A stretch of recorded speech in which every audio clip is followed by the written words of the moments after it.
ಎಲ್ರಿಗೂ ನಮಸ್ಕಾರ.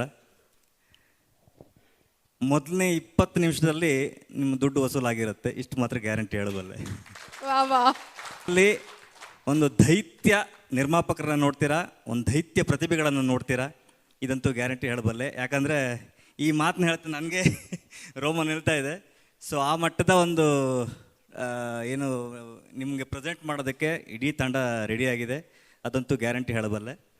ಸೊ ಅದಾದಮೇಲೆ ನಿರ್ಮಾಪಕರ ಬಗ್ಗೆ ನಾನು ಯಾರನ್ನೆಲ್ಲ ಭೇಟಿ ಆಗ್ತೀನಿ ಎಲ್ಲರೂ ಹೇಳೋದೊಂದೇ, ಸೊ ಅವ್ರಿಗೊಂದು ಸಾಥ್ ಕೊಡಿ ಅಂತ. ಖಂಡಿತ ಸರ್, ನಿಮ್ಮ ಹಿಂದೆ ನಾನು ಯಾವಾಗಲೂ ಇದ್ದೀನಿ.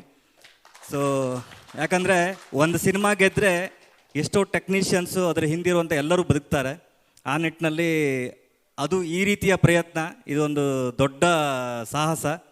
ಸೊ ಈ ಸಾಹಸಕ್ಕೆ ಸಪೋರ್ಟ್ ಕೊಟ್ಟಂಥ ಎಲ್ಲರಿಗೂ, ಎಕ್ಸ್ಪೆಷಲಿ ನಮ್ಮ ನಿರ್ದೇಶಕರು, ಆಮೇಲೆ ಹೀರೋ, ಈ ಮಟ್ಟದ ಇನ್ವಾಲ್ವ್ಮೆಂಟು ನಾನು KGF ಅಲ್ಲಿ ನೋಡಿದ್ದೆ. ಅದಾದ ನಂತರ ಮೊದಲನೇ ಸಾರಿ ನೋಡ್ತಾ ಇರೋದು. ಅಂದರೆ ಎಲ್ಲ ವಿಷಯದಲ್ಲೂ ಅದರಲ್ಲಿ ಡಿಸ್ಕಸ್ ಮಾಡಿ ಇದರಲ್ಲಿ ಬೆಸ್ಟ್ ಕೊಡಬೇಕು ಅನ್ನೋಂಥ ಅವ್ರದ್ದು ಒಳಗಿರುವಂಥ ಹುಮ್ಮಸ್ಸು. ಸೊ ಅದಕ್ಕೆ ಯಾವಾಗಲೂ ನಾನು ಸಾಥಿದ್ದೀನಿ ಸರ್.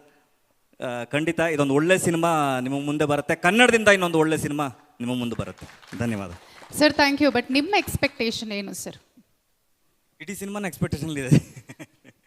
ಖಂಡಿತ ಒಂದು ಒಳ್ಳೆ ಸಿನಿಮಾ ಇದೆ. Thank you Ravi sir. Thank you so much. ನೀವು ಬಂದಿದ್ದು ಬಹಳ ಖುಷಿ ಆಯ್ತು ನಮಗೆ. Thank you.